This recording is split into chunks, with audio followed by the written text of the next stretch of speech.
Días para todos. El día de hoy vamos a tratar el tema de la anatomía de la órbita vista por tomografía y por resonancia.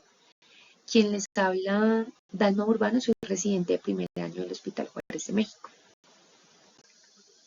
Para empezar, pues tenemos una pequeña tabla de contenido de todos los temas pues, que vamos a tratar. Como primera medida, una introducción breve de todo lo que se va a hablar en la charla, algunas generalidades de la tomografía y la resonancia, sobre todo en la técnica que vamos a usar para la mejor visualización de esta estructura. Posteriormente vamos a ver una serie de ejemplos en los cuales vamos a ver la órbita ósea, el globo orbitario, los nervios, los músculos y algo de la anatomía vascular. A manera de introducción, entonces, tenemos pues que la órbita es una estructura pues muy compleja.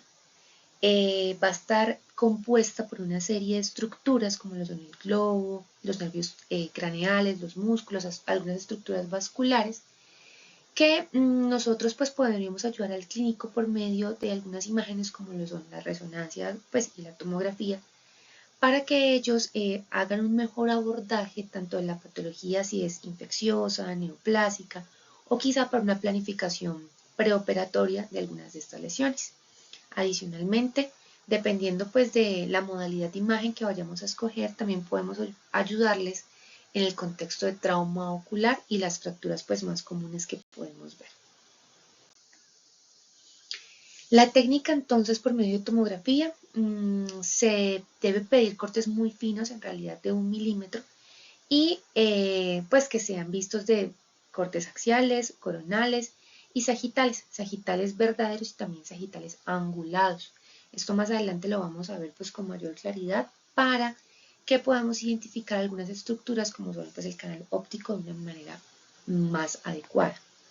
Aquí entonces en estos dos ejemplos tenemos un corte axial de una tomografía de cráneo simple, el de la izquierda para ventana para hueso y el de la derecha ventana para tejidos blandos. Es muy importante que analicemos el caso en diferentes ventanas pues para mirar los diferentes tipos de lesiones que se nos pueden presentar en el paciente, obviamente de acuerdo al contexto clínico en el que nos llega. Estos son dos otros ejemplos, pero este estaría pues en corte coronal de una tomografía de cráneo en ventana para hueso, el de la izquierda, y el de la derecha para tejidos blandos. Y este es un corte pues sagital, el de la izquierda, y una amplificación de un corte pues sagital de tomografía de cráneo, y el de la derecha es la angulación que debemos hacerle para entonces poder identificar mejor las estructuras.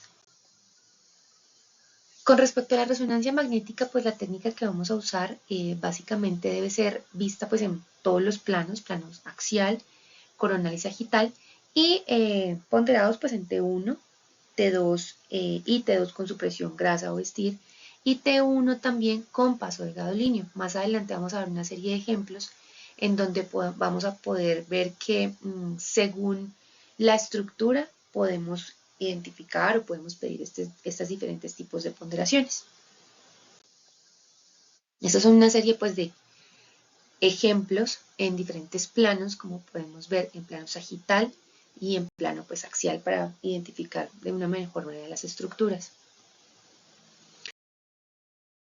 Bueno, para empezar entonces con la parte ósea o la órbita ósea, en términos generales o para términos prácticos, vamos a tener que la órbita ósea se va a dividir en un techo, en una parte medial, en un piso de la órbita y en una parte lateral.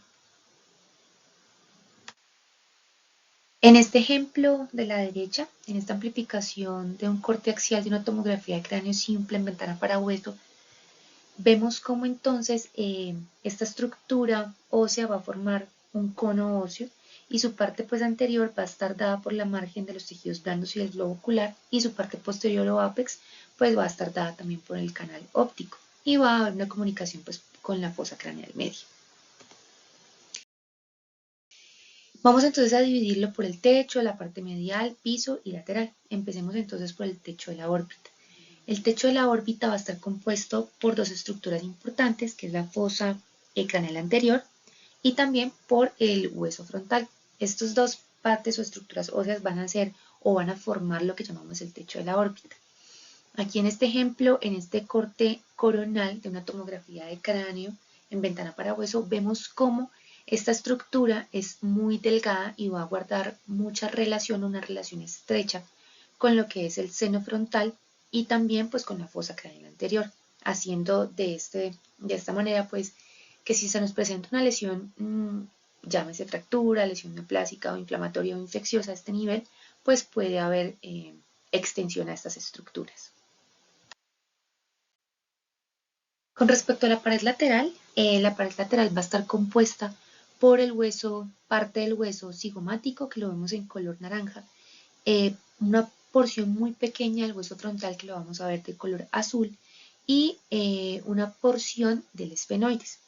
Acá en este ejemplo que les pongo en el lado derecho, quise traerles esta reconstrucción coronal después de una tomografía de cráneo en ventana para hueso, para que identifiquemos esta sutura, que es la que nos divide entonces del hueso frontal del cigomático, y es una sutura que muchas veces es confundida con una lesión, con una fractura, en contexto pues del paciente de trauma ocular, pero que si nos vamos a la simetría o vemos del lado pues contralateral, va a estar de igual manera y las mismas características. Para eso entonces les quería mostrar este ejemplo. La pared medial por su lado, vamos a ver que va a estar compuesta por otra serie de huesos. En color verde vamos a tener que está parte del hueso maxilar. En el color morado vamos a tener el hueso pues, orbitario y en color gris la lámina papirácea. Esta estructura es muy importante, como la podemos ver aquí en este ejemplo, en este corte axial de tomografía de cráneo en ventana para hueso, porque es muy delgada y es la estructura que en contexto de trauma ocular de los pacientes pues, que nos llegan al servicio de urgencias es la estructura que más tiende a fracturarse. Entonces es donde tenemos que hacer una búsqueda intencionada a esta estructura cuando estamos pues, con pacientes así. Con respecto pues al piso de la órbita, gran parte de esta va a estar compuesta pues por el hueso maxilar y una porción pequeña del hueso cigomático. Desde el piso de la órbita también es muy importante aclarar que guarda estrecha relación con el seno maxilar. Entonces cuando tenemos una fractura como tal del piso de la órbita, es muy común que en estos cortes, que es el corte pues coronal, veamos como la grasa o algunas estructuras pues de la órbita pasen o protruyan hacia el seno maxilar y de esta manera nosotros poder ayudarnos a identificar este tipo de lesiones. Y acá pues en otro ejemplo, en un corte sagital, vemos entonces cómo guarda estrecha relación con el seno maxilar y lo delgado que es pues esta estructura ósea. Con respecto al canal óptico, sabemos pues que guarda estrecha relación con la arteria oftálmica y con el nervio también óptico. Entonces, para que sea un poco más práctico o hagamos una búsqueda intencional del canal óptico y pues su estructura, vamos a seguir como tal el trayecto del nervio óptico, que va a estar pues en medio del cono óseo que les hablaba previamente.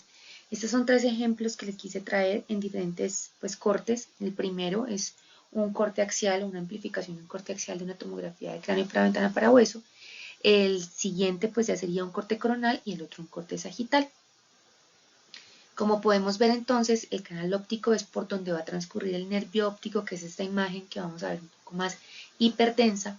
Aquí en el siguiente corte vamos a ver que guarda una estrecha relación con el seno esfenoidal. Y también aquí en el corte pues, sagital vamos a poder ver como esa estructura en forma de canal. Aquí lo que les hablaba previamente, la importancia de la angulación. Esta pues es una sagital angulada para ver totalmente pues el canal óptico en todo su trayecto y cómo el nervio, como el nervio óptico pasa pues por este.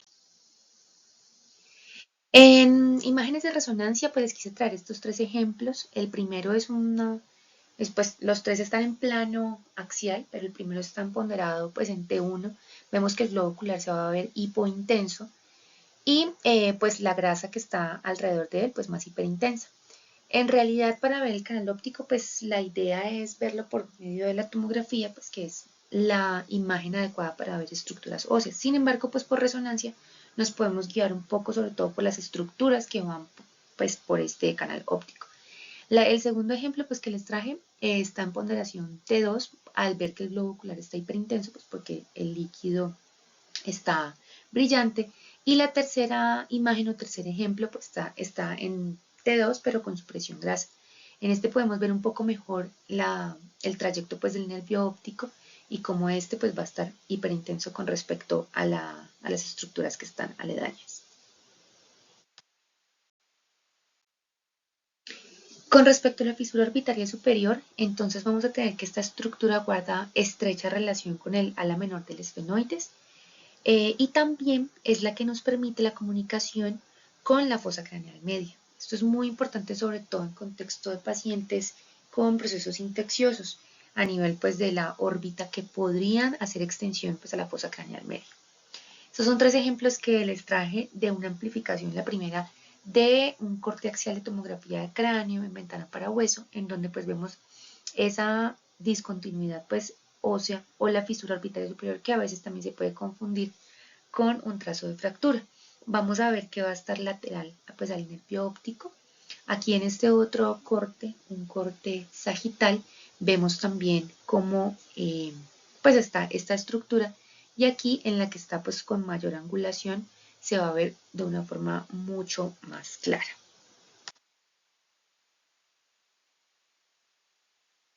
Importante son los nervios que van a transcurrir por medio de esta fisura, que son el tercer, cuarto, quinto y sexto par craneal. La fisura orbitaria inferior por su lado va a tener o va pues por medio de la fisura van a pasar el nervio infraorbitario, el cigomático y la rama del trigémino. La fisura orbitaria inferior, como lo podemos ver aquí, también va a guardar estrecha relación pues con el esfenoides y estos son una serie de ejemplos que les traje para que lo aprendamos pues a identificar. Importante de esta fisura orbitaria inferior es que nos va a guardar comunicación o estrecha relación con la fosa pterigopalatina, a diferencia de la fosa orbitaria superior que nos guardaba relación o comunicación con la fosa craneal media.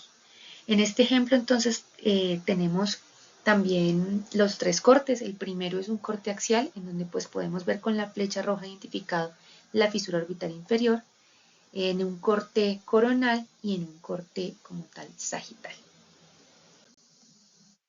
Este es un pequeño video donde vamos a hacer un recuento axial de algunas de las estructuras pues, que anteriormente hemos venido explicando para que nos ubiquemos un poco mejor en este recuento axial. Vemos entonces que a medida pues, que vamos avanzando en los cortes, ahí pues se va formando el cono óseo, donde va a albergar pues el globo ocular, va a empezar a presentarse de una imagen más hiperdensa el nervio óptico y cómo este va a pasar por el canal óptico. Va a aparecer la fisura orbitaria superior.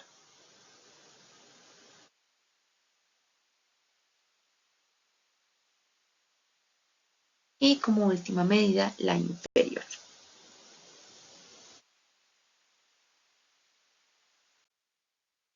El conducto nasolacrimal también es una estructura pues que hace parte de la órbita, pero que por medio de tomografía y resonancia no va a ser muy bien evaluado. Solo si en este pues se alberga aire, secreción o pues algún trauma podríamos verlo, pero en realidad no son las imágenes de elección para evaluar esta estructura. Aquí lo podemos ver entonces señalado con una flecha roja como el conducto es un conducto pequeño que a medida que vamos avanzando en los cortes podemos ver pues su trayecto y pues su desembocadura del meato posterior. Como les digo, solamente si está ocupada por líquido, aire o alguna lesión neoplásica, quizá lo podamos evaluar de una mejor manera.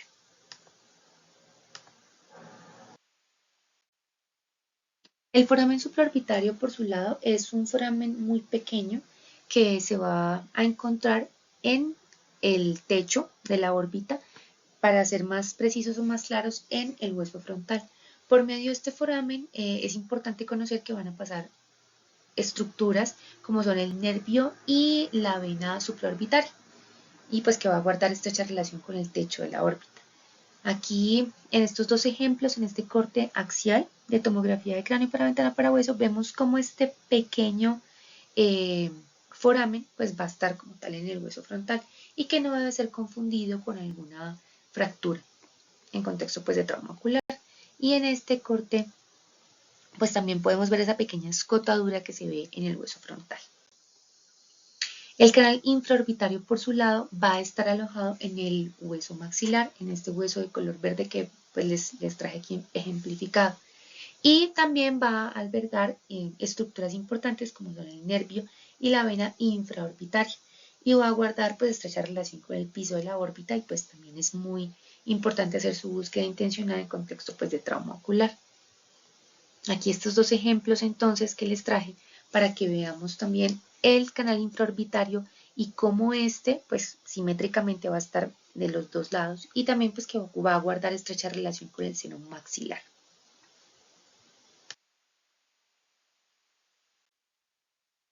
Esta es una pequeña tabla pues que les quise traer como a modo de resumen en donde pues están los diferentes forámenes o agujeros o hendiduras y el contenido que éstas tienen, pues que ya lo fuimos hablando durante toda la charla.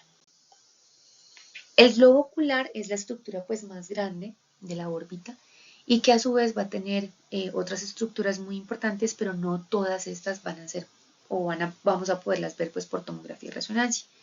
En términos generales no vamos a poder ver la retina, eso se tiene que evaluar con otros diferentes tipos de imagen, pero sí podemos ver la esclera, la córnea y sobre todo pues la coroides, el segmento anterior, posterior. El segmento posterior no va a ser muy claro, pero lo que es el cristalino sí.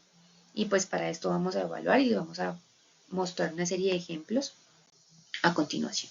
Esta pues es una resonancia magnética en un plano axial, pues ponderada ante 2 por lo que vemos el globo ocular hiperintenso al ser su mayor contenido pues líquido.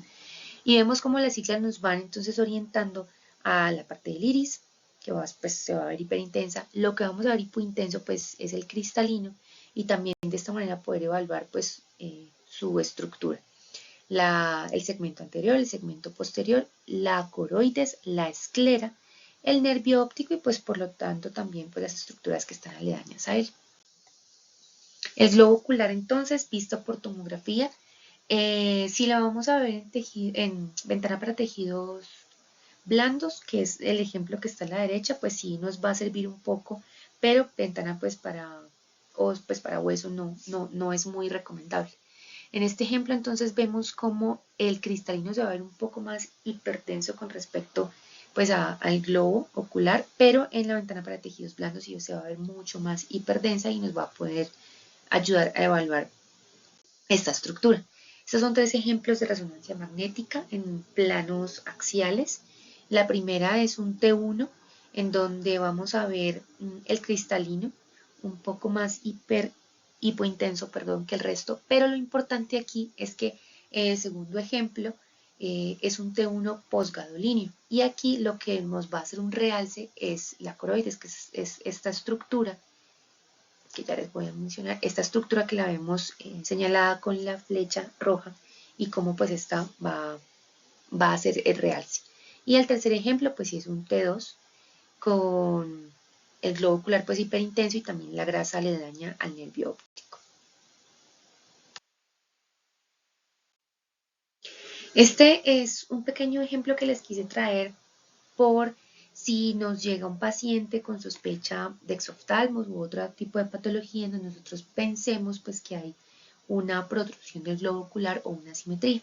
Entonces lo que vamos a hacer por medio de este corte axial de tomografía de cráneo en ventana para hueso es trazar esta línea intercigomática que vemos graficada pues de color amarillo y vamos a ver si más de un tercio del globo ocular o de su contenido está por fuera de esta línea, podemos hablar de ciertas patologías como el exoftalmo o que hay una protrusión del globo ocular. O si hacemos una medida desde esta línea hasta lo más pues distal del globo ocular y si es mayor a 21 milímetros también estaríamos hablando pues de una anormalidad en el globo ocular.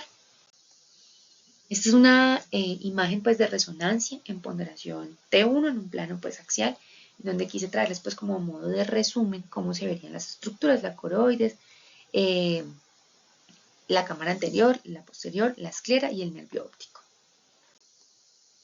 Con respecto a los músculos extraoculares, el mejor método de imagen para evaluarlos pues, va a ser la resonancia, ya que algunos pues, de estos van a estar más vascularizados y sobre todo en ponderación T1 con contraste o postcontraste, porque en realidad en T1 pues, se van a ver más isointensos pues, con respecto a las estructuras que van a estar cercanas. Sabemos pues que vamos a poder evaluar el recto superior, inferior, el medio, el lateral, los oblicuos y el elevador del párpado. Aquí entonces vemos en estos ejemplos, en estas tomografías, la primera, la parte izquierda, en una amplificación de un corte axial, cómo vamos a poder evaluar el recto medial, el recto lateral. En la que sigue, pues en el ejemplo que sigue, que es el de la mitad, vamos a poder evaluar en un corte sagital al recto superior e inferior y en un corte coronal, que es el último de los ejemplos que les traigo, pues como una reunión de todos estos, superior, inferior, medial, lateral y el nervio óptico que está en el medio. Y ya pues, se los voy ejemplificando por medio de las flechas rojas. En resonancia, entonces, lo que hablábamos, se van a ver más isointensos, pues sobre todo en el T1, y para eso necesitamos o nos apoyamos de un T1 con gadolíneo para que estos músculos generen un realce y se vean pues más hiperintensos y nosotros veamos pues como tal la estructura.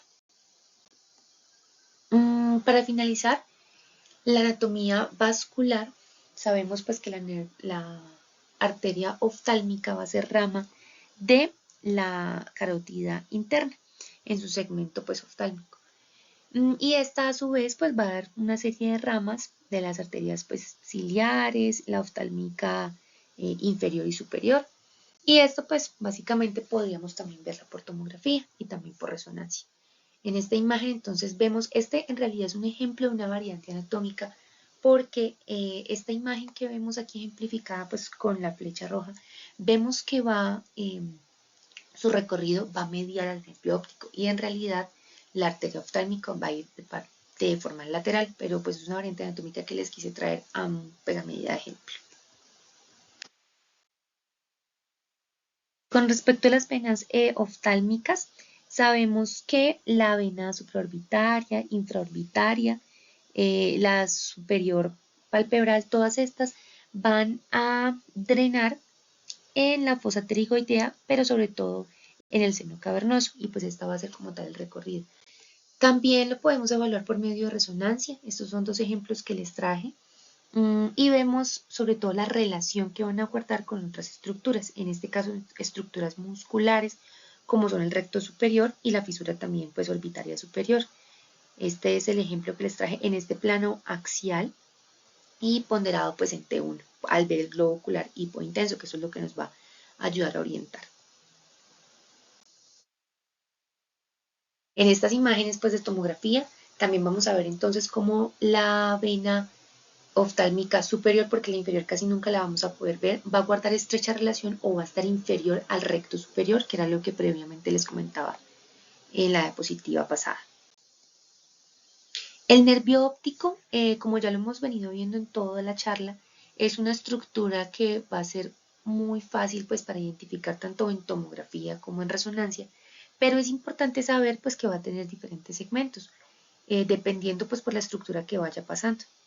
Va a tener un segmento intraocular, intraorbitario, canicular y prequiasmático. Entonces, según esto, en el momento de hacer nuestro reporte y veamos una lesión, infección o un tipo pues sí de fractura que esté acompañando al nervio óptico, pues podemos entonces también describir dependiendo de los segmentos que se van a poder ver aquí comprometidos. Entonces, como vemos en estos ejemplos, en este corte axial, sagital y coronal, vemos pues más hiperdenso esta estructura que va a hacer todo el recorrido por el canal óptico y que va a llegar pues al globo ocular, como lo podemos ver en estos tres ejemplos. Y también en resonancia pues magnética, según las ponderaciones pues en las que vamos a verlo, vamos también a poder identificarlo. En estos tres ejemplos, entonces la primera es un T2, en donde pues el globo ocular lo vamos a ver hiperintenso y el nervio óptico también de estas mismas características.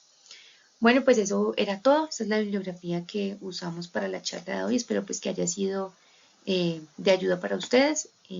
La quisimos hacer así por medio de esta serie de ejemplos para que sea pues un poco más didáctica. Muchas gracias.